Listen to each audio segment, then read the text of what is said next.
16 दिसंबर की उस काली रात को देश की राजधानी दिल्ली में सामूहिक बलात्कार की एक ऐसी घटना हुई थी जिसने देश दुनिया को झकझोर दिया था। उस अमानवीय और बर्बर वारदात ने सारे देश को जगा दिया था।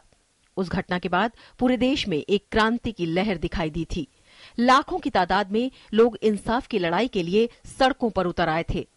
न्याय के लिए चलाई गई लोगों की इस मुहिम ने सत्ता के शीर्ष पर बैठे लोगों को हिलाकर रख दिया था।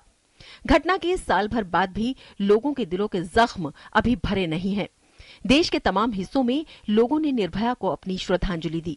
किसी ने मोमबत्ती जलाकर निर्भया को याद किया तो किसी ने मौन जुलूस निकाला, किसी ने फूल चढ़ाए तो किसी ने दिए जलाए। दिल्ली में एक विशेष समारोह में निर्भया को याद किया गया, जिसमें उसके मां बाप के अलावा दिल्ली की कार्यवाहक मुख्यमंत्री शीला दीक्षित भी पहुंची। आपका दुख कष्ट हम लोगों से ज्यादा नहीं रहा। हम लोगों को भी इतना ही महसूस हुआ क्योंकि वो हमारी बेटी के समान थी और रहेगी।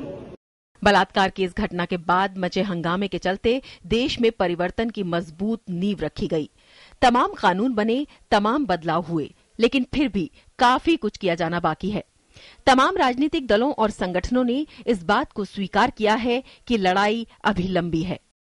उस कानून को और सख्ती से लागू करने की जरूरत है और साथ ही साथ हमारा जो समाज है उसको भी हर स्तर पर यह सुनिश्चित करना होगा, चाहे घर में हो, चाहे सड़क पर हो, चाहे कार्यस्थल पर हो, कि महिलाएं पूरी तरह से सुरक्षित है। 5 चीजें जो बहुत जरूरी होती है: कानून का कड़ा होना, कानून का एग्जीक्यूशन उसका कैसे हो रहा है, तीसरी बात की उसके अवेयरनेस के कार्यक्रम, चौथे हैं मीडिया की भूमिका और पांचवा सिविल सोसाइटी की भूमिका।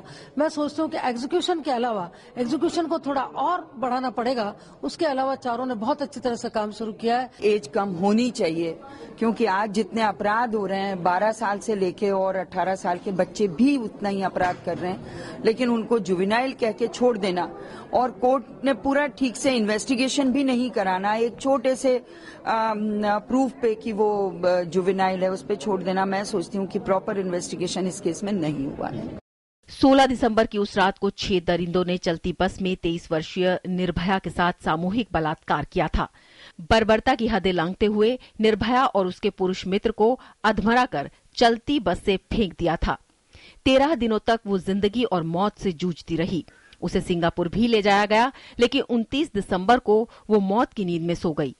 घटना को 1 साल हो गया, लेकिन अब भी ऐसा लगता है कि उसे पूरा न्याय नहीं मिल पाया है। देश को बदलने की जीतोड़ कोशिश भी की गई, लेकिन आज भी सबसे बड़ा सवाल यही है कि क्या सही मायने में बदल गए हैं हम? क्या आज महिलाओं को इतना सुरक्षित वातावरण मिल गया है कि वो खुलकर सांस ले सकें? Bureau report, DD news.